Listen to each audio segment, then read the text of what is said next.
Welcome to Learn TypeScript for Angular Development Section 5, Powerful Reactive Forms with TypeScript.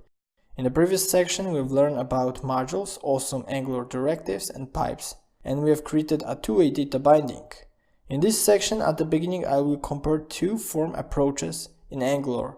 We will create our form component, then I will show you how to handle form in Angular. And at the end, we will learn about form validation. So in this video, we'll focus on Angular forms. We'll create a new form component and add HTML markup with styles from Bootstrap. Angular forms. Basically, there are two ways of building forms in Angular: reactive approach and template driven. So in reactive, there is immutable data, easier to perform an action when value change, easier to add input elements dynamically, and of course it's more flexible. And template driven, it's easy to use. There's also a two-way data binding and auto tracking form and input element state. So in this course, we'll create a form in reactive approach.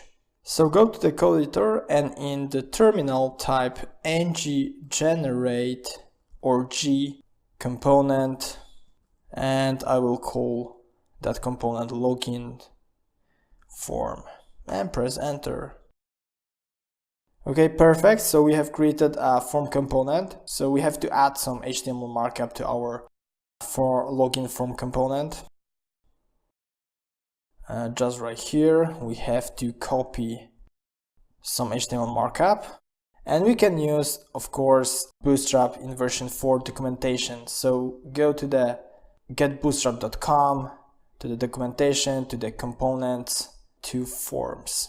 And from here we can copy this one. So let's copy that, go to our code editor and paste that. And we can go to the login form component.js, copy the selector, go to the app component, and let's remove everything without h1. And let's add app login form. Okay, save that.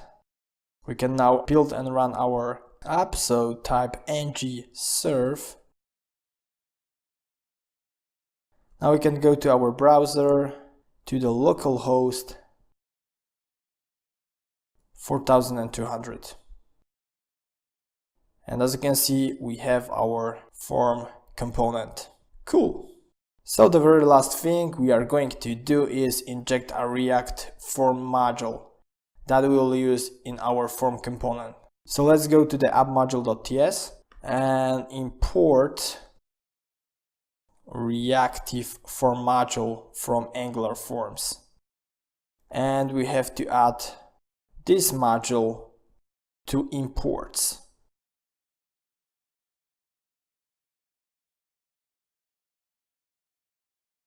Just like that. Okay, cool.